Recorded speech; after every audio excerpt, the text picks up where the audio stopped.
చేయబడిన వాక్య భాగము మత్తయి రాసిన సువార్త 4వ అధ్యాయము.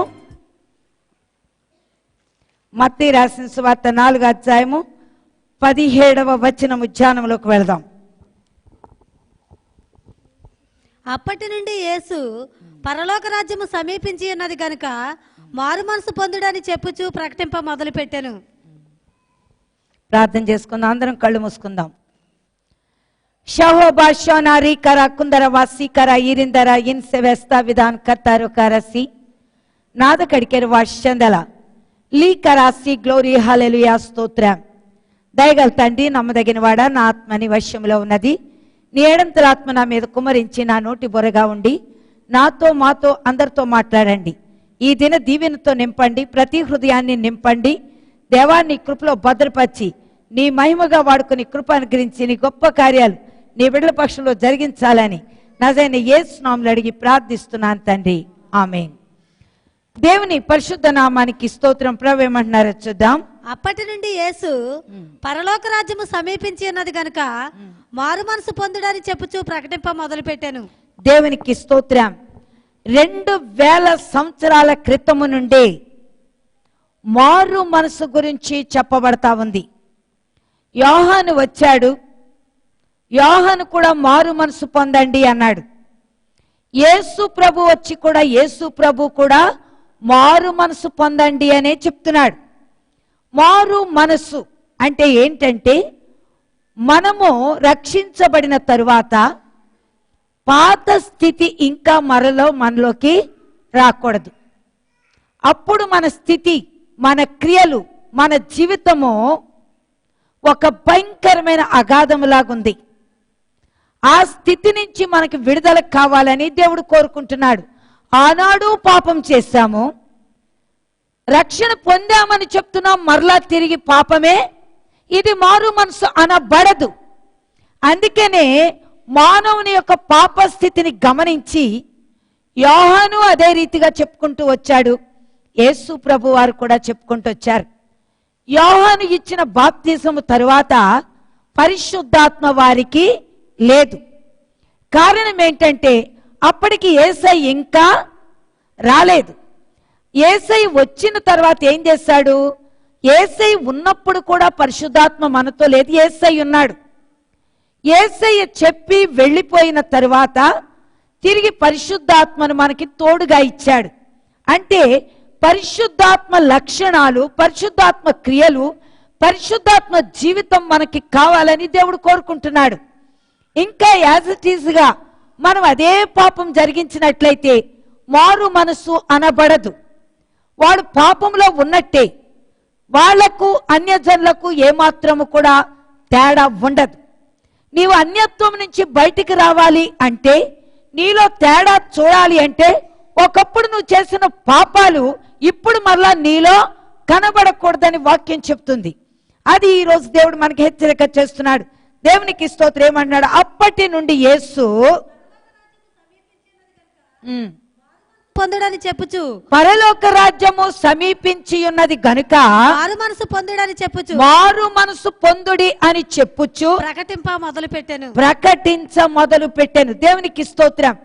యోహాను చెప్తూ వచ్చాడు, యేసయ్య చెప్తూ వచ్చాడు, యేసయ్య శిష్యులు చెప్పారు, ఇప్పుడు మనము కూడా చెప్తూనే ఉన్నాం. అంటే మానవునిలో మారు మనసు అన్నది ఇంకా కలుగుట లేదు. ఇంకా పాపములోనే ఉండి పాపములో జీవిస్తున్నటువంటి జీవితాన్ని విడుదల చేయాలని తాను రక్తము కాచిన రక్తములో విమోచన కలిగించడానికి ఆయన వస్తే ఇంకా మనం ఏం చేస్తున్నామో దేవునికి స్తోత్రం. ప్రియులారా, ఇక్కడ 3వ అధ్యాయంలో యోహాను ఏం చెప్తున్నాడో చూడండి. పరలోక రాజ్యము సమీపించి ఉన్నది, మారు మనసు పొందుడని యోదయ అరణ్యంలో ప్రకటించుచూ ఉండెను. దేవునికి స్తోత్రం. పరలోక రాజ్యము సమీపించి ఉన్నది, మారు మనసు పొందుడని మారు మనసు పొందుడి అని యోదయ అరణ్యంలో ప్రకటించుచూ ఉండెను. ప్రభు మార్గము సిద్ధపరచుడి. దేవునికి స్తోత్రం. 6వ వచనం చూద్దాం.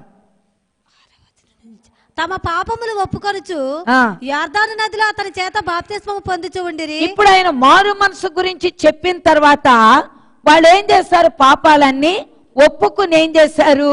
బాప్తిస్మం బాప్తిస్మము పొందుతున్నారు. అంటే ఒకసారి నువ్వు పాపాలు దేవుని దగ్గర ఒప్పుకున్నావు, మరలా తిరిగి వాటికి పునాది వేస్తున్నావు. అంటే మరలా పునాది వేయటం వల్ల నీ ఉద్దేశం ఏంటి? అందుకే హెబ్రీ పత్రికలో ఒక మాట అంటున్నాడు, చూద్దాం చూడండి. మరలా మరలా వాటిని పునాది వేయక అంటాడు. చూద్దాం చూడండి, 6వ అధ్యాయం 1వ వచనం చూద్దాం. కాబట్టి నిర్జీవ క్రియలను విడిచి, కాబట్టి నిర్జీవ క్రియలు అంటే జీవము లేని ఈ క్రియలను విడిచిపెట్టి మారు మనసు పొందుటయు దేవుని అందలి విశ్వాసమును బాప్తిస్మములను గూర్చిన బోధయు హస్త నిక్షేపణమును మృతుల పునరుద్ధానమును నిత్యమైన తీర్పును అను పునాది మరలా వేయక క్రీస్తును గూర్చిన మూలోపదేశము మాని సంపూర్ణుల మగుటకు సాగిపోదము.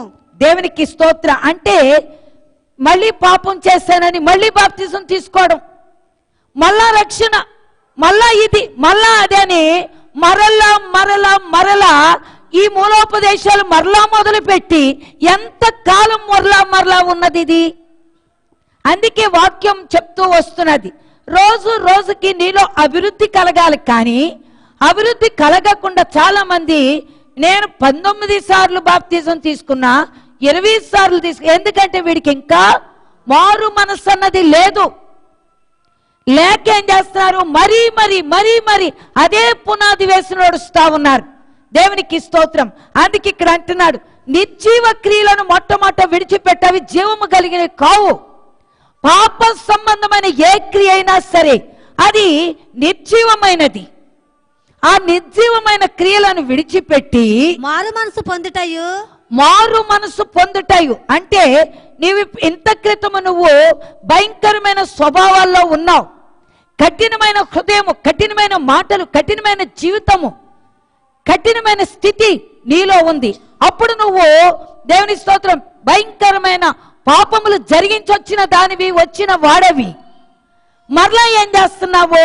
మారు మనసు అక్కర్ లేకుండానే ఏదో తప్పుడోని తప్పు చేశాను, అది చేశాను, ఇది చేశానని ఒప్పేసుకుని ఏం చేస్తున్నాడు? మరలా బాప్తిజం తీసుకుని మరలా అదే పాపంలోకి వెళ్ళిపోతున్నాడు. అందుకే ఇక్కడ అంటున్నాడు, దేవుని యందలి విశ్వాసమును బాప్తిస్మములను గూర్చిన బోధయు హస్త నిక్షేపణమును మృతుల పునరుద్ధానమును నిత్యమైన తీర్పును పునాది మరలా వేయక క్రీస్తును గూర్చిన మూలోపదేశము మాని సంపూర్ణుల మగుటకు సంపూర్ణులు కావాలి. దినము కూడా నీలో మార్పు రావాలి, నీ చూపులో మార్పు రావాలి, మాటల్లో మార్పు రావాలి, క్రియల్లో మార్పు రావాలి, అన్నిటిలో కూడా మార్పు కలగాలి. అవన్నీ ఉంటేనే నువ్వు మారు మనసు పొందినట్టు. దేవునికి స్తోత్రం. కొన్నిసార్లు మనం దేవుని స్తోత్రం కుక్కనొంకెట్టి, నక్కనొంకెట్టి, పిల్లినొంకెట్టి, పిల్లనొంకెట్టి, అదొంకెట్టి, ఇదొంకెట్టి ఎన్నో వంకర టింకర మాటలు మాట్లాడుతుంటాం. ఇది కూడా పాపమే. దేవునికి స్తోత్రం ప్రియులారా. అందుకనే నీలో ఇంకా మార్పు అన్నది కలగలేదు. అప్పుడు నువ్వు పాపము చేసే వచ్చావు ఇక్కడికి, అపవిత్రమైన క్రియలు జరిగించే వచ్చావు ఇక్కడికి. మరలా బాప్తిజం పొంది మరలా ఏం చేస్తున్నావు? మరలా అదే క్రియలోకి. అందుకే పంది బురదలో పొర్లినట్టు, కుక్క తన వాంతికై తిరిగినట్టు. అంటే నువ్వింకా కుక్క జీవితంలో ఉన్నావు. కుక్కలు పరలోక రాజ్యములో చేరవు. ఆ కక్కేసిన దాన్ని ఎప్పుడు కక్కేసావు? నువ్వు బాప్తిసానికి ముందు కక్కావు. మరలా ఏం చేస్తావు? బాప్తిసం అయిన తర్వాత మరలా తింటం మొదలెట్టావు. నువ్వు కుక్కవి, నీకు పరలోక రాజ్యము లేదు. అందుకే వాక్యం ఇంకా నీ దగ్గర కనబడుతూ ఉన్నప్పుడే, ఇప్పుడే ఈ క్షణమే మారు మనసు పొందాలని వాక్యం మనతో హెచ్చరిక చేస్తుంది. దేవునికి స్తోత్రం. మనలో మార్పు లేదు. మొదటి స్థితి మరలా అనుభవిస్తున్నాం, మరలా అదే స్థితికి, అదే క్రియలకు వెళ్ళిపోతున్నాం. అందుకని అవి మానాలని వాక్యం మనతో హెచ్చరిక చేసి మాట్లాడుతుంది. దేవునికి స్తోత్రం. మత్తయి సువార్త 3వ అధ్యాయం దగ్గరికి వద్దాం. ఏమంటున్నాడు ఇక్కడ? 6వ వచనం నుంచి తమ పాపములు ఒప్పుకొనుచు ఆ. యొర్దాను నదిలో అతని చేత బాప్తిస్మం పొందుచు ఉండిరి. ఆ. అతడు పరిసయ్యులలోను సద్దుకయ్యులలోను ఆ. అనేకులు బాప్తిస్మం పొందవచ్చుట చూచి దేవునికి స్తోత్రం. మీరు పరిసయ్యులు సద్దుకయ్యులు, పరిసయ్యుల పని ఏంటంటే తప్పులు పట్టటం. దేవునికి స్తోత్రం. ఇందులో వేరే వాళ్ళు ఏమంటారంటే మరలా పునరుద్ధానం మనకి లేదు, ఇప్పుడు చనిపోయమంటే అయిపోతుంది అంటారు. ఇది దేవునికి స్తోత్రం. ఈనాటి ఎవరది యెహోవా విట్నెస్ వాళ్ళు ఇలాంటి ప్రసంగాలే చేస్తారు. ఎంజాయ్ చేయాలి, చచ్చిపోవాలి, ఇంకా మరలా మనం పుట్టమని చెప్తారు. మరలా తిరిగి లేవము. దేవునికి స్తోత్రం. ఇలాంటి వారందరినీ చూసి అక్కడ ఏమంటున్నాడు ఆయన యోహాను, అతడు పరిసయ్యులలోను సద్దుకయ్యులలోను అనేకులు బాప్తిస్మం పొందవచ్చుట చూచి సర్ప సంతానమా, రాబో ఉగ్రతను తప్పించుకొనుటకు మీకు బుద్ధి చెప్పిన వాడు ఎవడు? దేవునికి స్తోత్రం. సర్ప సంతానమా, మీకు రాబోయే ఉగ్రత అంటే ఇప్పుడు మార్పు చెందని వ్యక్తులకి ఉగ్రత ఉందా లేదా? చాలా మంది బాప్తిజం తీసుకోగానే పరలోక రాజ్యం వెళ్ళిపోతారంట. దేవునికి స్తోత్రం ప్రియులారా. బాప్తిజం తీసుకోగానే పరలోక రాజ్యం ఎవ్వరికీ లేదు. వాళ్ళు మారు మనసుకు తగిన ఫలాలు వారిలోకి రావాలి. దేవునికి స్తోత్రం. ఇప్పుడు రోజు చెప్తున్నాం మీరు ఇలా మారండి, ఇలా మారండి, ఈ మార్పు అని. కానీ ఇంకా మనం వచ్చి పాపము చేస్తూ ఉన్నాం. ఆయన పరిశుద్ధ స్థలములోనే యెహెజ్కేలు చూసిన దర్శన ప్రకారంగా పరిశుద్ధ స్థలములోనే పాపము జరుగుతుంది. అందుకే సహోదరి సహోదరుడా, నిశ్చయముగా నరకం అన్నది మనము తప్పించుకోజాలం.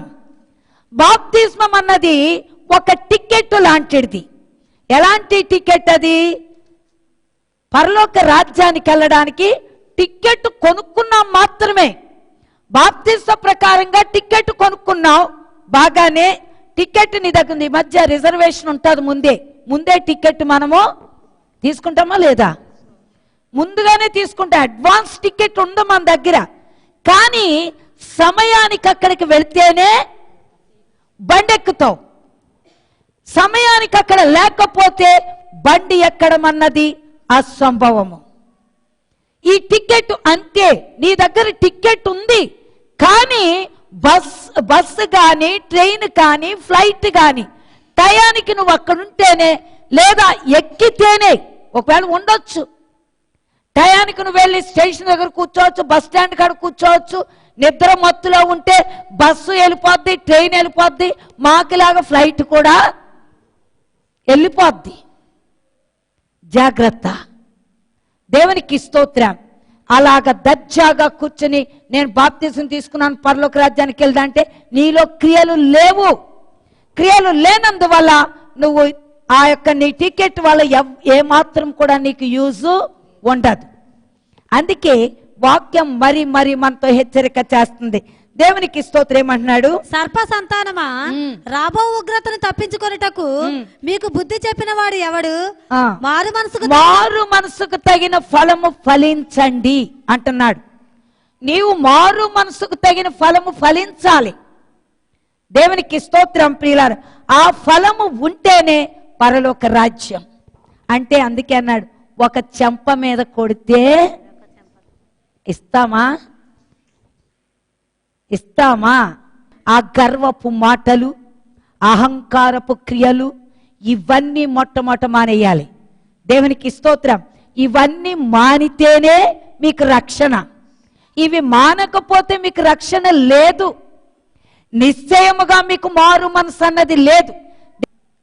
మారు మనసు అంటే మొట్టమొదట నీ నోటిని కాచుకోవాలి, నీ క్రియలను కాచుకోవాలి, నీ మనస్సును కాచుకోవాలి, నీ చూపులను కాచుకోవాలి, నీ బ్రతుకుని కాచుకోవాలి. ప్రతి దాన్ని కూడా కాచుకోగలిగినప్పుడే మారు మనసులోకి నువ్వు వస్తావు. లేదు అంటే నువ్వు మారు మనసు పొందజాలవు. దేవునికి స్తోత్రం. పిలువబడ్డావు, ఏర్పాటు చేయబడాలి అంటే మొట్టమొదట నీలో తగ్గింపు కావాలి. అంతటి గొప్ప దేవుడైనటువంటి దేవుడే నోరుని మెదుపలేదు అంటున్నాడు. దేవునికి స్తోత్రం. ఆయన జుట్టు పట్టి పీకారంట. వెనక ఆ యొక్క దానితో కొట్టి ఏం చేశారు, మాంసపు ముద్దలు బయటికి లాగారు. అయినను ఆయన మాట్లాడలేదు, మౌనం వహించాడు. ఎవరి కొరకు? ఎవరి కొరకు? ఈ ప్రపంచం రక్షణ కావాలి. ప్రపంచంలో ఉన్న ప్రతి బిడ్డ రక్షించబడాలి. వారి రక్షణ నిమిత్తంలో నేను పొందవలసినది ఇది అని చెప్పి ఆయన పొందాడు. ఆయన పొందాడు కనుకే ఈరోజు మనకి దేవుడిగా ఉన్నాడు. ఇంకా మనము అంతకింకా ఎదగనే లేదు. అందుకే అంటాడు, మీరు రక్తము కారు మట్టుకు ఇంకా మీరు దేవునికి స్తోత్రం. హల్లెలూయా, హల్లెలూయా. ఈరోజు నీ రక్తము కారునంత వరకు కూడా నీవు సహనాన్ని, ఓర్పుని వహించాల్సి ఉంది. ఈ ఓర్పు సహనము లేనప్పుడు యు గెట్ అవుట్. ఎక్కడి నుంచి? దేవునిలో నుంచి. దేవునిలో నుంచి నువ్వు వెళ్ళిపోతున్నావు. నువ్వు ఇంకా దేవునిలో లేవు. నువ్వేమంటున్నావు అంటే నేను ఉన్నానంటున్నావు. రక్షించబడ్డాను, బాప్తిసం తీసుకున్నాను, రొట్టె ద్రాక్షారసం తీసుకుంటున్నాను, అయినను నా చూపు, నా క్రియ, నా మాట, నా బ్రతుకు, నా నడక, నా పడక ఎక్కడా మార్పు లేదు. ఎక్కడా మార్పు లేకుండా నేను మార్పు చెందానని చెప్పుకుంటున్నాను తప్ప లాభము లేదని వాక్యం చెప్తుంది. అడుగు అడుగుని కూడా నిన్ను నువ్వు తగ్గించుకోవాల్సిన విషయం ఎంతో ఉంది. దేవునికి స్తోత్రం ప్రియులారా. అందుకనే ఆ తగ్గింపు ఉంటేనే దేవునికి స్తోత్రం ప్రియులారా. దైవ చిత్తము లేకుండా ఏ కార్యము ఎవ్వరూ చేయలేరు. అన్నీ కూడా ఆయన చిత్త ప్రకారంగా జరుగుతాయి. దేవునికి స్తోత్రం ప్రియులారా. మేము క్యారల్స్కి వెళ్ళాం. వెళ్తుంటే పాపం అప్పుడు దాకా కూర్చునివ్వరంట. అప్పటిదాకా కూర్చుని ఇంకిప్పుడు అప్పుడే రారుగా బస్సు, ఒక 5 నిమిషాల తర్వాత వస్తానని ఆ స్థలంలో నుంచి వెళ్ళిపోయేవారు. సరిగ్గా ఆ టయానికి మేము అక్కడికి వెళ్ళేవాళ్ళం. వెళ్ళి అక్కడ ప్రార్థన చేసేసి మేము వచ్చేసేవాళ్ళం. అంతే. వాళ్ళు ఉన్నా లేకపోయినా మాకు అవసరం లేదు. ఆ ఇంటికి వెళ్తాం, ప్రార్థన చేస్తాం, వచ్చేస్తాం. అయితే దేవునికి స్తోత్రం. నేను మీతో హెచ్చరిక చేసేది ఏంటంటే, ఇప్పటి వరకు నువ్వు దేవునిలో ఉంటావు. ఒకవేళ ఈ రాత్రే దేవుడు రావచ్చు. అప్పుడు నువ్వేం చేస్తావంటే లౌకికముగా పడిపోయే అవకాశము, చటక్కిన అదే రోజుని అదే ఏదో ఒక తప్పు నువ్వు పడిపోతావు. అప్పుడే దేవుడు వచ్చాడు, ఇప్పుడే నువ్వు పడిపోయావు, నువ్వు ఉండిపోయావు. ఈ దేవుడు చూసి వెళ్ళిపోయాడు. దేవుని యొక్క శబ్దం విని ఎవరైతే రెడీగా ఉన్నారో, అంటే ఆఖరి క్షణం వరకు మేము అదే అనుకున్నాం, రాకడంటే ఇలాగే ఉంటుందేమో. అప్పటి వరకు కూర్చున్న వ్యక్తి, ఆ వ్యక్తి కిందకు వెళ్ళి బయటికి వెళ్ళే లోపల మేము అక్కడికి వెళ్ళేవాళ్ళం. ఆ మనిషి ఉండేది కాదు. ఆ ముందు రోజు వస్తానని చెప్పాం కానీ వెళ్ళలేదు. ఆ ముందు రోజు వరకు పాపం కుటుంబ సమేతంగా సెలవులు పెట్టేసి కూర్చున్నారు. నెక్స్ట్ డే మేము వెళ్ళేసరికి అక్కడ ఎవరు, ఒక చిన్న పిల్ల ఉంటుంది. ఏమో ఒకవేళ పొరపాటున అమ్మగారు వస్తారేమో, చిన్న పిల్లని పెట్టి వాళ్ళు వెళ్ళిపోయేవారు. దేవునికి స్తోత్రం ప్రియులారు. మీరు ఆలోచించండి, ప్రభు నేను వస్తున్నాను అంటున్నాడు. ఇదిగో వస్తున్నాను, ఇదిగో వస్తున్నాను. ఇప్పుడు వరకు కనిపెడతాము, మరుక్షణానికి అక్కడి నుంచి లోకంలోకి వెళ్ళిపోతాం. వెళ్ళిపోగానే దేవునికి స్తోత్రం ప్రియులారా అయిపోతుంది మన పని. రాకడ ఇదే రీతిగా ఉంటుంది. మేము ఈ సంవత్సరం అయితే చాలా గ్రహించాం రాకడ ఎంత సునాయాసంగా. దేవునికి స్తోత్రం. అప్పుడు దాకా ఒక ఆమె కూర్చుంది, కూర్చుని పక్కింట్లో చావు అవుతుందంట, చావుకి వెళ్ళింది. మేము వెళ్ళాం, అక్కడ ఆమె లేదు. మేము ప్రార్థన చేస్తాం, అదేదో ఇచ్చేస్తాం, మేము వెళ్ళిపోయాం. దేవునికి స్తోత్రం. ఆమె అక్కడ లేదు. ఈరోజు కూడా అదే, రక్షణ పాత్ర నీకు దగ్గరగా ఉంది, దాన్ని ఆరగించే శక్తి నీకు లేదు. అందుకే అన్నాడు, ఒకడు తల్లిని తండ్రిని, చాలా మంది దేవుడు అని పరిగెత్తుకుంటా వచ్చి ఏ కూతురు పెళ్ళో ఏ కొడుకు పెళ్ళో వారికి ఆటంకంగా ఉండేసరికి ఏం చేస్తారంటే దేవుని విడిచిపెట్టి వెళ్ళిపోతారు, నిలబడరు. మారు మనసు పొందకపోతే చివరికి నువ్వు వెళ్ళేది నాశనానికి, నరకానికి. ఆఖరి గడియలోనైనా దేవుడు లేడు అని చెప్పగలవు. నీ మరణ శయ్య మీదైనా దేవుడు లేడని చెప్పగలవు. అందుకే చాలా జాగ్రత్త. మారు మనసు పొందకపోతే ఆఖరి గడియలో కూడా దేవుని నువ్వు ఒప్పుకోవు. చివరికి ఆ క్షణంలో నరకానికి వెళ్ళిపోతావు. ఇప్పుడు మాత్రం దైవజనులుగా తిరుగుతావు, కానీ నీలో ఏం లేదు, మారు మనసు లేదు. ఇంకా పాపక్రియ ఉంది, పాప మాటలు, పాప జీవితము, వంకరి బతుకు, వంకరి జీవితం, వంకరి క్రియలు ఇంకా నీలో ఉన్నాయి కనుక నీ ఎండింగ్ దేవునిలో ఉండదు. ఆ ఎండ ముందే మంచం పట్టినప్పుడే దేవుడు లేడని చెప్పి నువ్వు చనిపోతావు. అందుకనే జాగ్రత్త అని వాక్యం చెప్తుంది. దేవుని స్తోత్రం. అంత సునాయాసం కాదు పరలోక రాజ్యం చేరటం. చాలా మంది చాలా సునాయాసంగా చెప్తారు, బాప్తీసం తీసుకో పరలోక రాజ్యం వెళ్ళిపోతావని. మోసపోవద్దు. కరెక్ట్ మార్గం మనకి కావాలి, సంపూర్ణత కావాలని ఇక్కడ అడుగుతున్నాడు. దేవునికి స్తోత్రం ప్రియులారు. కనుక సంపూర్ణంగా ఉన్నట్లయితే పరలోక రాజ్యం చేరగలుగుతాం. దేవునికి స్తోత్రం. అందుకే దేవుడు అన్నాడు, ఏమంటున్నాడు ఇక్కడ, సర్ప సంతానమా, రాబో ఉగ్రతను తప్పించుకొనుటకు మీకు బుద్ధి చెప్పిన వాడు ఎవడు? సర్ప సంతానమా, రాబోవు ఉగ్రత నుంచి మీరు తప్పించుకొనుటకు బుద్ధి చెప్పిన వాడు ఎవడు? మారు మనసుకు తగిన ఫలము ఫలించు. మారు మనసుకు తగిన ఫలము కావాలి అంటే అక్కడ మార్పు కావాలి, క్రియలు కూడా కావాలి. క్రియలు లేకపోతే నువ్వు పరలోక రాజ్యము చేరలేవు. అందుకే క్రియ కావాలని వాక్యం చెప్తుంది. ఈరోజు నీవు క్రియల్లో ఉంటేనే దేవుని రాజ్యానికి వెళ్తావు. చాలా మంది అనుకుంటారు, మా క్రియలు లేవు, అయినా సరే దేవుడు మమ్మల్ని బాగా ఆశీర్వదించాడు, మాకు డబ్బులు ఇచ్చాడు, మాకు అన్నీ ఇచ్చాడు, మాకేమీ కొదువలేదు, మేము పరలోక రాజ్యం చేరిపోతాం అనుకుంటున్నావేమో. అదే నిన్ను మోసగించబోతున్నది, అదే నిన్ను నరకములోకి తీసుకెళ్ళబోతున్నది, అదే నిన్ను నాశనాల్లో నడిపించబోతుందని వాక్యము నీకు నాకు కూడా హెచ్చరిక చేస్తుంది. అందుకే మారు మనసునకు తగిన ఫలము ఫలించుడి. అబ్రహాము మాకు తండ్రి అని, అబ్రహాము మాకు తండ్రి అని మీలో మీరు చెప్పుకొని తలంచవద్దు. మీరు చెప్పుకొన తలంచుకొనవద్దు. నేను యేసయ్య బిడ్డని, యేసయ్య నా దేవుడు అనుకోకు, నీకు ఫలము లేదు, క్రియలు నీలో కనబడటలేదు అంటున్నాడు. తర్వాత దేవుడు ఈ రాళ్ల వలన పుట్టింపగలడని మీతో చెప్పు. దేవునికి స్తోత్రం. ఈ రాళ్ల వలన అబ్రహాము పిల్లలను పుట్టించగలడని మీతో చెప్పుచున్నాడు. ఇప్పుడే గొడ్డలి చెట్లు వేరున ఉంచబడి ఉన్నది కనుక మంచి ఫలములు ఫలింపని ప్రతి చెట్టును నరకబడి అగ్నిలో వేయబడును. దేవునికి స్తోత్రం ప్రియులారా. ఇక్కడ అన్నాడు ఇప్పుడే. గొడ్డలి ఎప్పుడు మొదలవుతుంది? గొడ్డలు ఎప్పుడు పెట్టబడుతుంది? మారు మనసు పొందానని బాప్తిస్మము తీసుకున్నప్పుడే గొడ్డలు ఎక్కడ పెట్టాడు? నీ వేరు దగ్గరే ఉంది. నీ రక్షణ అనే దాని దగ్గరే గొడ్డలి పెట్టి ఉంది.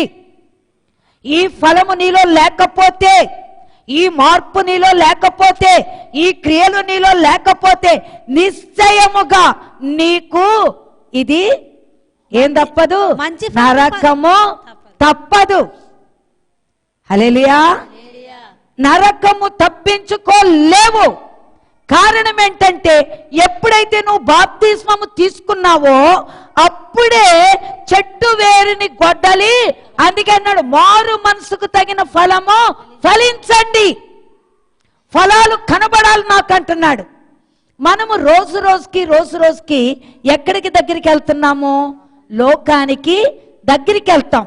కొత్తగా బాప్తిజం పొందినప్పుడు మన భక్తి ఒకలాగుంటుంది, మన భక్తి వేరేలాగుంటుంది. అలాగే బాప్తిజం పొందిన 1 సంవత్సరానికి ఇంకా కొంచెము మార్పు ఎట్లా వెళ్ళిపోతుంది? లోకంలోకి వెళ్ళిపోద్ది.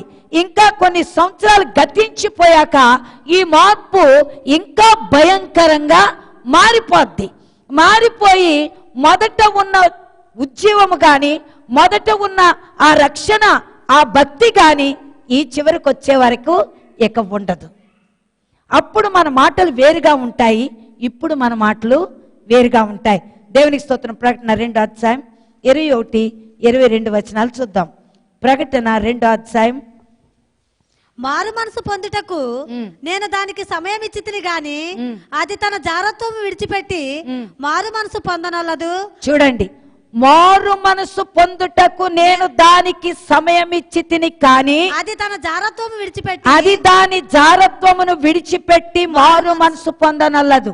జారత్వము అంటే నేను చెప్పాను, దేవుని కన్నా అత్యధికముగా లోకములో దేన్ని ప్రేమించినా కూడా అది నీ జీవితంలో జారత్వమే. డబ్బు ప్రేమించినా, అందము ప్రేమించినా, ఐశ్వర్యాలు ప్రేమించినా, లేకపోతే నీ బిడ్డలు, నీ తల్లి, నీ తండ్రి, నీ అన్నదమ్ములు, నీ ఆస్తి, నీ సమస్తములో దేన్ని ప్రేమించినా కూడా అది నీకు జారత్వమే. అంటే ఫలము చూద్దాం అనుకున్నాడు, కానీ ఫలాలు కనబడలేదు, సరికదా? ఈ జారత్వము విడిచిపెట్టి అది మారు మనస్సు పొందనల్లదు. టైం ఇచ్చాను, నేను బాప్టిజం తీసుకున్నాక సమయం ఇచ్చాను, ఇక ఇప్పుడు మారుతుంది, ఇప్పుడు మారుతుంది, ఇప్పుడు మారుతుంది అనుకుంటే అది మార్పు చెందలేదు, సరికదా? ఆ జారత్వం విడిచి రావటం లేదంటున్నాడు. ఇదిగో మంచము పట్టించి, ఇదిగో నేను దానిని మంచము పట్టించి దానితో కూడా వ్యభిచరించువారు దాని క్రియల విషయమై పొందితేనే గాని, మారు మనసు పొందితేనే గాని దానిని బహుశ్రమలు పాలు చేస్తాను. దేవునికి స్తోత్రం. మార్పు చెందితేనే కానీ, లేకపోతే శ్రమలు నీకు తప్పవు. శ్రమలు నేను పొందనని మాత్రం అనుకోకు. మారు మనసు మరలా పొందేదాకా నిన్ను శ్రమ పెడుతూనే ఉంటాడు. ఆ శ్రమలు ఎలా వస్తాయో అది నీకు తెలియదు. హల్లెలూయా, హల్లెలూయా. ఈరోజు దేవుని వాక్యం చెప్తూ వస్తుంది మనకి, పాపము అన్నది భూలోకములో భయంకరంగా పెరిగిపోయింది. అది మామూలుగా కాదు, భయంకరంగా. నీతి అన్నది మానేసి, దేవునికి స్తోత్రం, పాపానికి దగ్గరికి వెళ్ళిపోయారు జనాలు. అందుకే అన్నాడు, అది మారు మనసు పొందుతానని 30 సంవత్సరాలు టైం ఇచ్చా, 40 సంవత్సరాలు టైం ఇచ్చా, 50 సంవత్సరాలు వచ్చింది, అయినా ఇది పాపం మానటం లేదు కనుక దీన్ని మంచం పట్టిస్తా. ఈరోజు నువ్వే స్థితిలో ఉన్నావు, నువ్వు కూడా ఇదే పాపంలో ఉన్నావు. కానీ దేవుడు మాత్రం సమయం ఇచ్చాడు, కనికరముతో సమయం ఇచ్చాడు. కానీ నీవు ఇంకా మార్పు చెందకపోతే మంచమే నీ గతి అంటున్నాడు. ఇవి భూమి ఆకాశము గతించవచ్చు, కానీ దేవుని మాటలు గతించవు. కనికరముతో ఇంకా ఇంకా ఇంకా దయ చూపిస్తున్నాడు.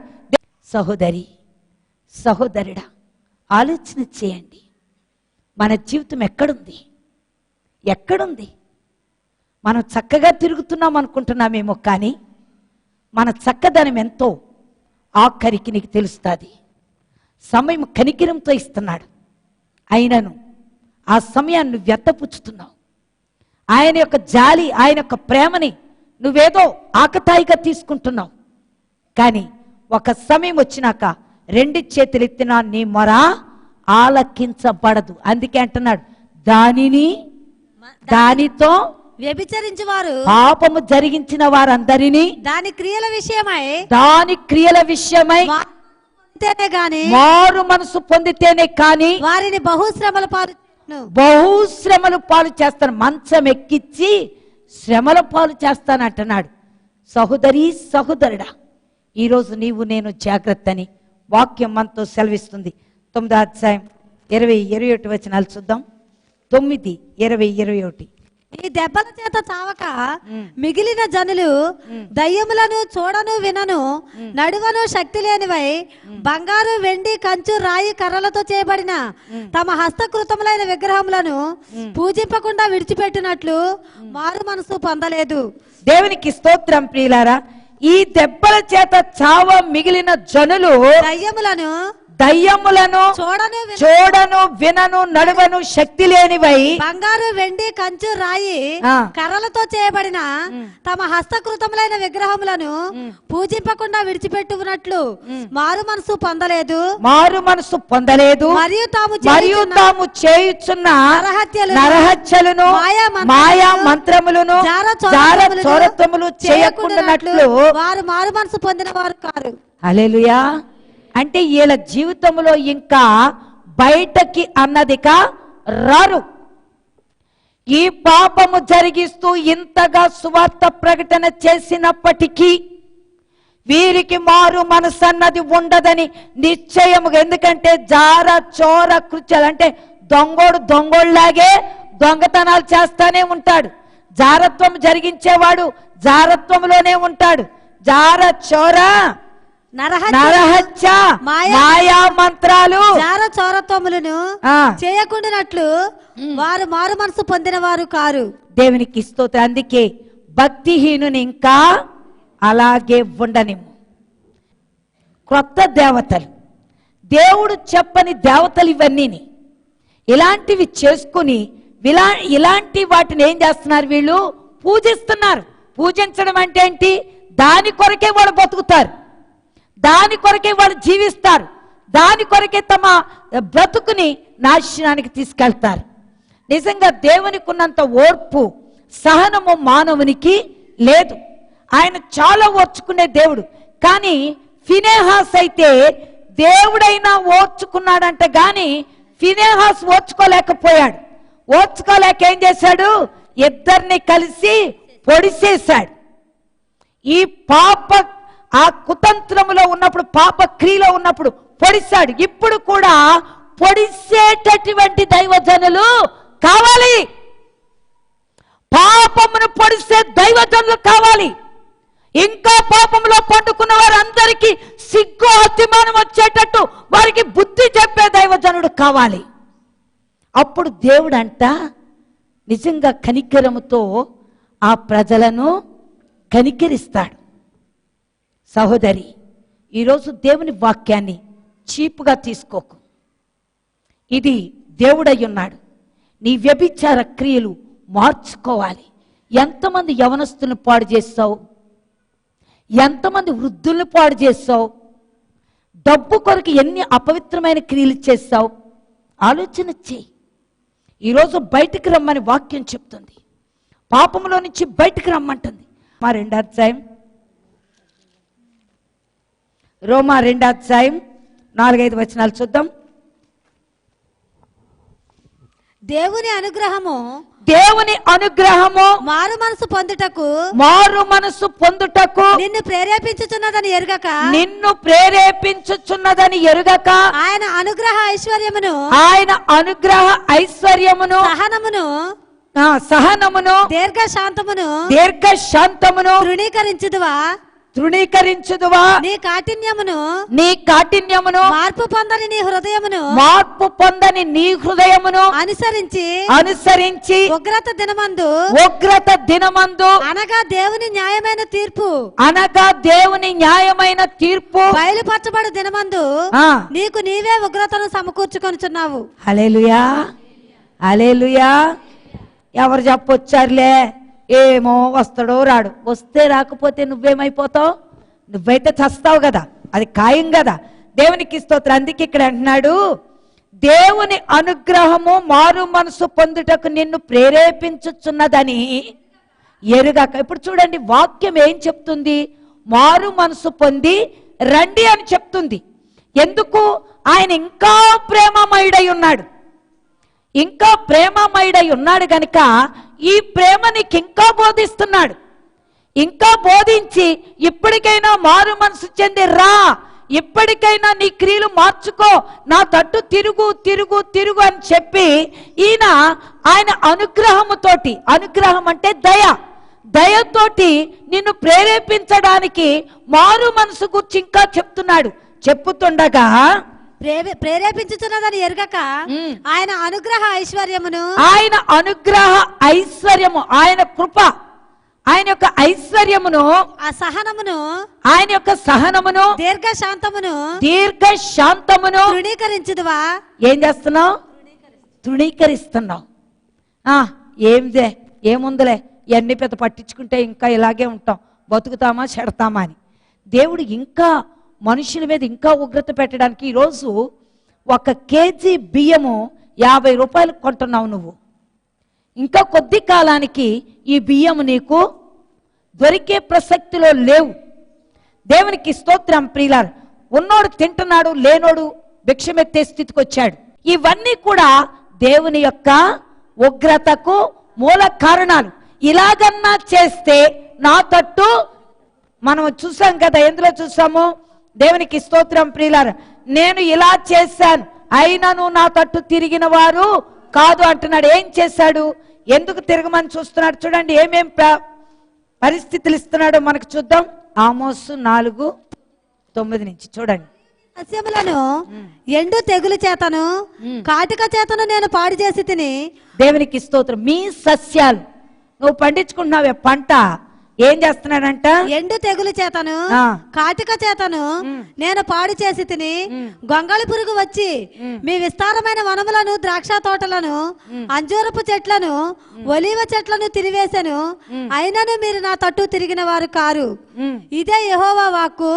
మరియు నేను ఐగుప్తీల మీదకి తెగుళ్లు పంపించినట్లు మీ మీదకి తెగుళ్లు పంపించి తిని.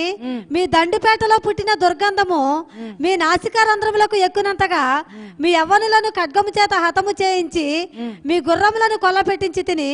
అయినను మీరు నా తట్టు తిరిగిన వారు కారు. ఇదే యెహోవా వాక్కు. దేవుడు సొదొమ గొమొర్రాలను బోర్లదోసి నాశనము చేసినట్లు నేను మీలో కొందరిని నాశనము చేయగా మీరు మంటలో నుండి తీయబడిన కొరువులైనట్టు తప్పించుకొంటిరి. అయినను మీరు నా తట్టు తిరిగిన వారు కారు.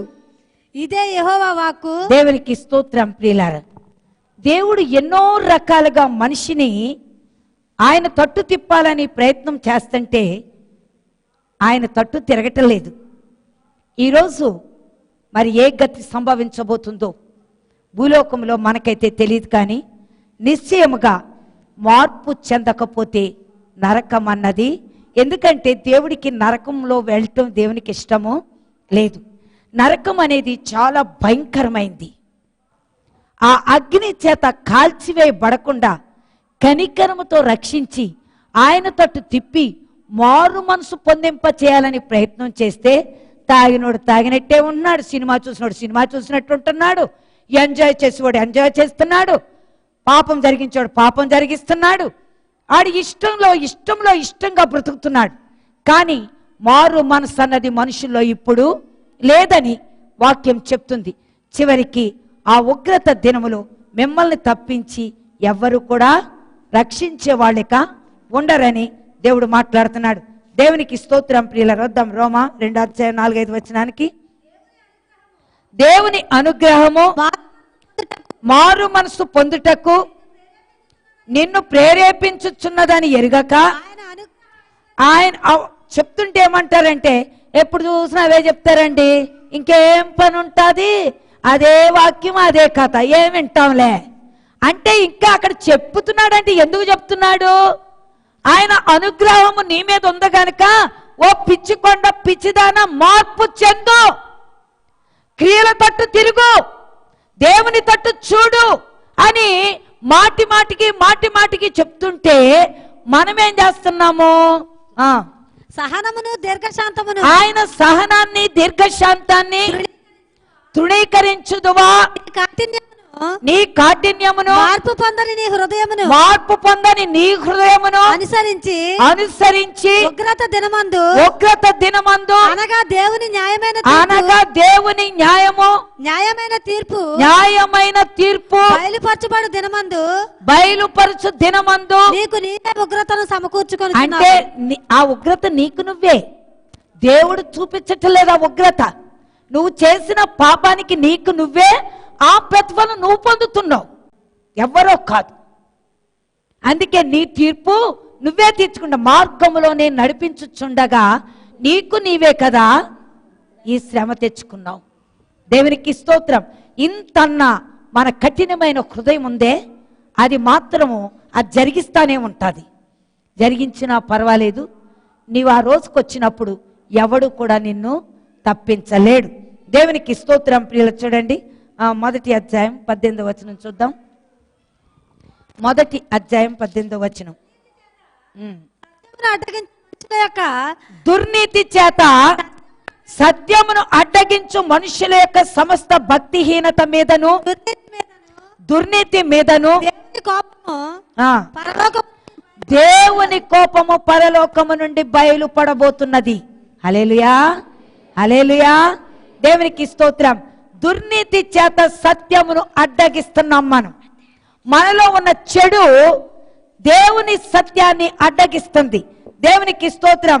మనుష్యుల యొక్క సమస్త భక్తిహీనత మీదను దుర్నీతి మీదను దేవుని కోపము పరలోకము నుండి దిగి వస్తుంది. మనం అనుకుంటే ఇంకా ఈ ఎదవకేమీ రావట్లేదు అని. ఆడి సమయం కొరకు ఆడు ఎదురు చూస్తున్నాడు. ఆడిని తప్పించేవాడు ఎవడు. అందుకే యాసావు కూడా మార్పు చెందాలని ప్రయత్నం చేశాడు. ఆఖరి గడియలో దేవుడు వానికి మార్పునివ్వలేదు. సరికదా నరకానికే వెళ్ళిపోయాడు. హల్లెలూయా, దేవునికి స్తోత్రం. దైవత్వము అంటే ఏంటి? మారు మనస్సు, నీ జీవితం మార్చుకోవడం, నీ క్రియలు మార్చుకోవడం, నీ బ్రతుకు, నీ మాటలు ఇవన్నీ కూడా మార్చుకోవడం. నువ్వు ఒకప్పుడు పాపం జరిగించావు, ఇప్పుడు జరిగించడానికి వీల్లేదు. జరిగించకుండా దేవుని వైపు తిరిగి దేవునితో నడిచిన వారు తప్పించుకుంటారంటే ఎలా తప్పించుకుంటారు? ఆగమనము జరగాలి. ఆగమనము జరిగితేనే తప్ప వాడు తప్పించుకోలేడు. దైవత్వం లేనోడు ఇక్కడే ఉంటాడు. వీడు భయంకరమైన ఉగ్రతకు పాలు పొందుతున్నాడు. హల్లెలూయా, హల్లెలూయా. సాతాను గాడికి కూడా ఏం జరుగుతుందో వాడికి బాగా. అందుకని ఏమంటున్నాడు? సమయము కొంచెమేనని 3 జనాన్ని వ్యభిచారంలోకి పంపాడు. సమయం కొంచెమే. యవన పిల్లలందరినీ పాపంలోకి పంపించేస్తున్నాడు, పాపంలో నడిపిస్తున్నాడు. అందుకని సమయం కొంచెమేని వాడు ఉగ్రత కలిగి మనుషుల మీద పడుతున్నాడు. ఇవాళ రేపట్లో మనిషి అప్పటిదాకా దేవునిలో ఉండి ఆ తర్వాత లోకంలోకి వెళ్ళిపోతున్నాడు. ఈరోజు నా సహోదరి సహోదరుడా, మాటి మాటికి హెచ్చరిక చేయడానికి దేవుని యొక్క ఉద్దేశ్యమై ఉన్నది. మాటి మాటికి ఎందుకు హెచ్చరిక? ఇంకా నువ్వు మార్పు చెందలేదు, కనీసం ఇప్పుడైనా ఈ మాటకైనా ఈ రోజైనా మార్పు చెందుతావేమోనని ఆశతో ఆయన యొక్క ప్రేమ, ఆయన యొక్క సహనము మాటి మాటికి హెచ్చరిక చేస్తుంది. నా జీవిత కాలంలో నా మాదన్నపేటలో ఆయన చనిపోయేదాకిన్న వాక్యం ఒకటే. ఎప్పుడు మా ఇంటికి వచ్చి ఒకటే వాక్యం చెప్పేవాడు. ఏంటి? ఎందరూ అనేక మంది నీతి మార్గం తట్టు తిప్పుతారో వారు దేవునికి స్తోత్రం ఆకాశ నక్షత్రాల్లాగా అవుతారు. ఇదొక్కటే నా జీవితంలో ఆయనతో విన్న వాక్యం నాకు తెలుసు. అంటే చర్చికి వెళ్తే వేరే వాక్యాలు అనుకోండి, మా ఇంట్లో మాత్రం ఇదే చెప్పేవాడు ఆయన. ఏ మంగళవారం చెప్పినా ఇదే వాక్యం విన్నాను. అదే వాక్యం నా జీవితంలో ఈనాడు ఫలించింది. అదే వాక్యం ఈరోజు మీలో అనేక రీతులుగా విస్తరించింది. ఆ ఒక్క విత్తనము ఎన్నో రీతులుగా విస్తరించింది. ఇప్పుడు ఎంతో మంది ఆకాశ నక్షత్రాల్లో ఉండి వారిని ఐహిక కోరికలతోటి వారిని అందరినీ ఎక్కడికి ఇచ్చాడు? చూడండి, ప్రకటన గ్రంథంలో ఈడ్చి పడేశాడు.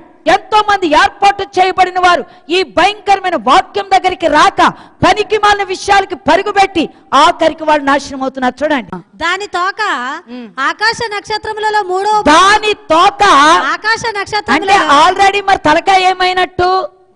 తలకాయి సిలువలో కొట్టివేయబడింది, తొక్కివేయబడింది, దాన్ని చంపేశాడు. దాని తలకాయి కొట్టివేయబడిన తోక ఆకాశ నక్షత్రములలో, ఆకాశ నక్షత్రములలో మూడవ భాగమును ఈడ్చి, మూడవ భాగమును ఈడ్చి వాటిని భూమి మీద పడవేసి, వాటిని భూమి మీద పడేసింది. ఈ ముగ్గురు రాగము ఒకటే. దైవత్వము కలిగిన వాళ్ళది ఒకే వంతున్నది అక్కడ. ఈ 3 వంతులు కూడా ఒకే రాగంతో పాటలు పాడుతున్నారు. హల్లెలూయా, హల్లెలూయా. సహోదరి సహోదరుడా, ఎంత మూర్ఖ జనము వాక్యం లేక కూలిపోతున్నారు.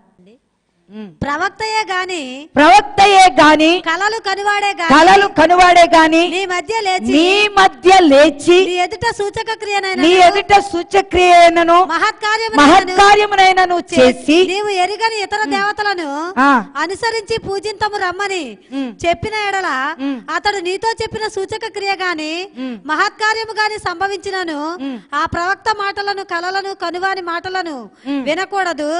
ఏలయనగా మీరు మీ దేవుడైన యెహోవాను మీ పూర్ణ హృదయముతోను మీ పూర్ణ ఆత్మతోను ప్రేమించుచున్నారో లేదో తెలుసుకొనుటకు మీ దేవుడైన యెహోవా మిమ్మును పరీక్షించుచున్నాడు. పరీక్షిస్తున్నాడా? జరుగుతాయా లేదా? ఏ ఆత్మతో చేస్తున్నాడో నీకు తెలుసా? ఎలా ఆత్మ పొందాడో నీకు తెలుసా? ఎరుగని దేవతలు అంటున్నాడు. ఎంత ఎగ్జాక్ట్ గా వాక్యం. గుడ్డోళ్ళయ్యి అడ్డమైన వాళ్ళ దగ్గరికి వెళ్ళి అడ్డమైన కథలు నేర్చుకుని నాశనం అవ్వద్దు. చదువమ్మా, మళ్ళా చదువు. ప్రవక్తయే గాని కలలు కనువాడే గాని నీ మధ్య లేచి, మీ మధ్య ఎవడైనా సరే ఎక్కడి నుంచి లేసినా సరే, మీ మధ్య అంటే మనలాగా దేవునిలో అని చెప్పి దైవ ప్రజలమని చెప్పి లేచి నీ ఎదుట సూచక క్రియ అయినను మహత్కార్యములైనను చేసి నీవు ఎరుగని ఇతర దేవతలను అనుసరించి పూజింతము. రండి వెళ్దాము, అయ్య బాబా అద్భుతాలంట, ఓ గుడ్డోళ్ళారా రండి అంటాడంతే. ఓ గుడ్డోళ్ళందరూ ఇలాగ వెళ్ళిపోతారు. కళ్ళు కనపడుతున్నాయి చూసారా, కుంటోళ్ళారా నడిచి రండి అంతే, వెళ్ళిపోతారు అంతే. ఎవరి పేరు ఇది? అంత ఈజీయా? అందుకే అంటాడు క్రియలు లేని విశ్వాసము మృతం. మామూలుగా అనలేదు, దేవుడు ముందే ఎంతో ఇన్నర్గా మాట్లాడాడు. ఫస్ట్ క్రియ కావాలి, ఆ తర్వాత విశ్వాసం.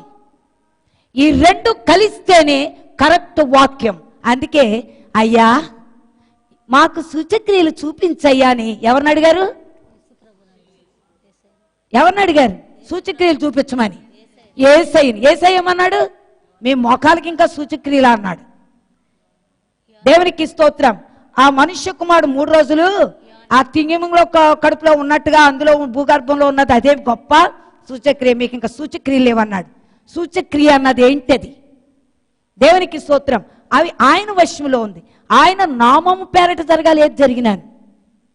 కానీ అంత సునాయాసమైన సంగతి కాదది. క్రియతో పాటు అందుకే విశ్వసించావా అంటాడు. యేసయ్యే అడిగాడు, నీకు విశ్వాసం ఉందా అని అడిగాడు. నాకుంది ప్రభువా విశ్వాసము. అవిశ్వాసము రాకుండా కాపాడయ్యా అంటున్నాడు. అవిశ్వాసం వస్తే డామ్ అంతే. ఈ పని ఏది చేసినా దేవుని పేరట చేసింది ప్రతిదీ కూడా దేవుని యందు విశ్వసించినప్పుడే జరగాలి. ఇది తుతు మంత్రం, తొలై మంత్రం, మంత్రగాలు చేసే పనులయ్యి అవి కూడా దేవుడు అనుమతిస్తున్నాడు వాళ్ళకి.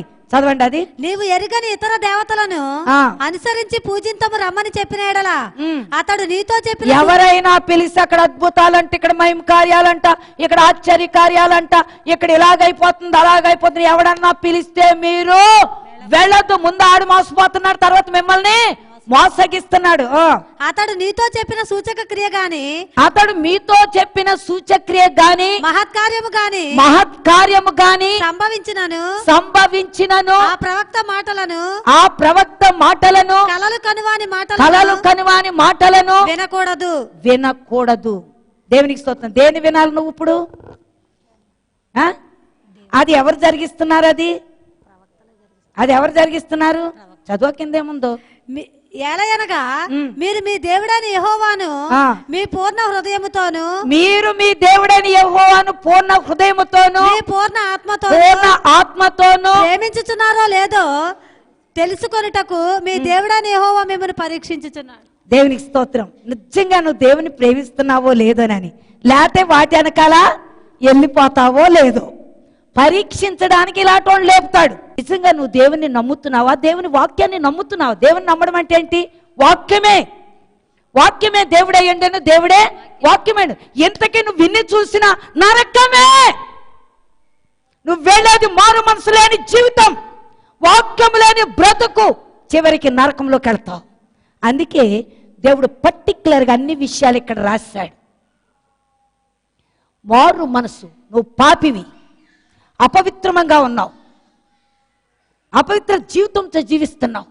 నీ చెడు తలంపులు, నీ చెడు చూపు, నీ చెడు క్రియ, నీ బతుకు ఇంకా అలాగే ఉండి నువ్వు ఒకవేళ వచ్చేసి గొప్పగా ప్రార్థన చేస్తే జబ్బు తగ్గిపోగానే అయ్యగారు ఎంత గొప్పోడండి, వీడి దగ్గర వాక్యం లేదు, భక్తి లేదు, ప్రార్థన లేదు, ఏమీ లేదు, కానీ చేయగానే రోగం తగ్గిపోయింది. కానీ వీడి జీవితం నీకు తెలుసు, అయినా నువ్వు వాడిని వదలు, నువ్వు వెళ్తావు. కారణం ఏంటి? నా రోగం తగ్గుతుంది. నువ్వు వెళ్తావు నరకానికి, వాడు వెళ్తాడు నరకానికి, ఇద్దరు వెళ్ళిపోతారు నరకానికి.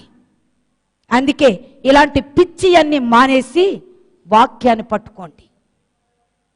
వాక్యమే దేవుడే, ఇది మన శరీరధారి అయి కృపా సత్య సంపూర్ణుడిగా మన మధ్య సంచారము చేసి మారు మనసు పొందాలని, నీ కఠినత్వం పోవాలని, నువ్వు దేవునిలో సంపూర్ణుడివి కావాలని, దేవుని పరిపూర్ణంగా నమ్మాలని మాటి మాటికి వాక్యంతో హెచ్చరిక చేస్తున్నాడు. జాగ్రత్త, దేవునికి వ్యతిరేకంగా లేవద్దు, ఆ మాటలు మాట్లాడొద్దు.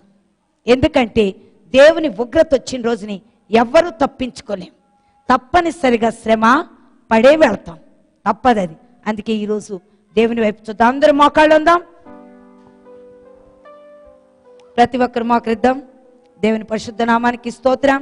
ఇంతవరకు దేవుడు మనతో మాట్లాడిన ప్రతి మాటని జాగ్రత్తగా మనలో మనమే గమనించుకుందాం. సహోదరి, సహోదరుడా, దేవుని వైపు చూద్దాం. మారు మనసు కావాలని దేవుడు కోరుకుంటున్నాడు. ఒకవేళ ఇంకా నువ్వు అదే స్థితిలో ఉన్నావేమో, అదే పాపంలో ఉన్నావేమో, అదే పాపపు చూపు, అదే పాప బ్రతుకు, పాప స్థితి, పాప మాటలు ఇంకా నువ్వు మానలేదు. ఆగమనము జరిగితే ఏంటి మన గతి, ఏంటి మన జీవితాలు? నిజంగా పరలోక రాజ్యం వెళ్ళాలని నిశ్చయం కలిగి ఉన్నావా? పరలోక రాజ్యం వెళతాననే నమ్మకం నీలో ఉందా? ఇంకా పాపంలో ఉన్నావా? నీలో కక్ష ఉంది, పగ ఉంది, ద్వేషం ఉంది, అసూయ ఉంది, బూతు మాటలున్నాయి, అబద్ధ మాటలున్నాయి, జారత్వం ఉంది, వ్యభిచారం ఉంది, దొంగతనం ఉంది. ఎన్ని క్రియలో దేవునికి వ్యతిరేకమైన ఎన్నెన్నో ఉన్నాయి. నిన్ను నువ్వు మోసపరుచుకుంటూ అనేక మందిని మోసపుచ్చుతున్నావు. కానీ ఒక దినం, ఉగ్రత దినం ఉంది. కనికరంతో ప్రేమ గల దేవుడు ఇంకా నేను కనికరించడానికి మూల కారణం ఏంటో గమనించావా? ఆయన ప్రేమ. ఆ ప్రేమ ఆయనది ఉంది, కానీ నీకు మాత్రం ఆయన మీద ప్రేమ లేదు. ఆయన మీద ప్రేమ ఉంటే ఆయనలాగే నువ్వు నడుచుకునేవాడివి, నడుచుకునేదానివి.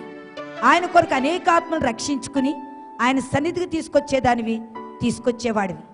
నువ్వు మోసపోతున్నావు, మోసపరుస్తున్నావు. జాగ్రత్త సహోదరి, సహోదరుడా, ఆయన వైపు నువ్వు పూర్ణంగా చూడవలసిన అవసరం ఉంది.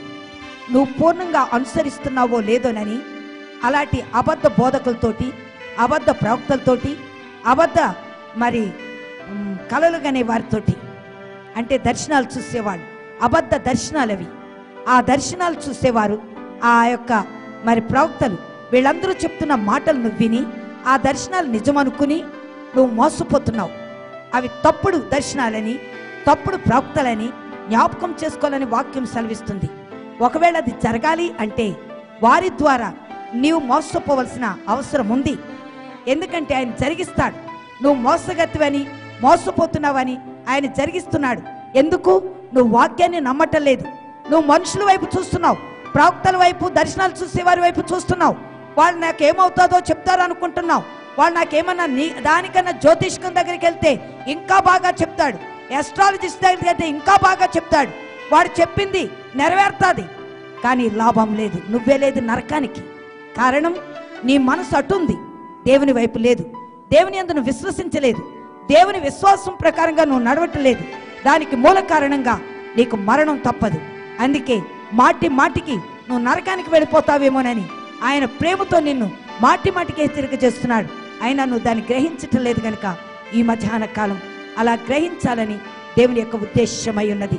సహోదరి, సహోదరుడా, విన్న ఈ వాక్యం మన జీవితంలో ఫలించడానికి రెండు చేతులు పైకెత్తి దేవుని స్తుతించి ఆరాధించాలి.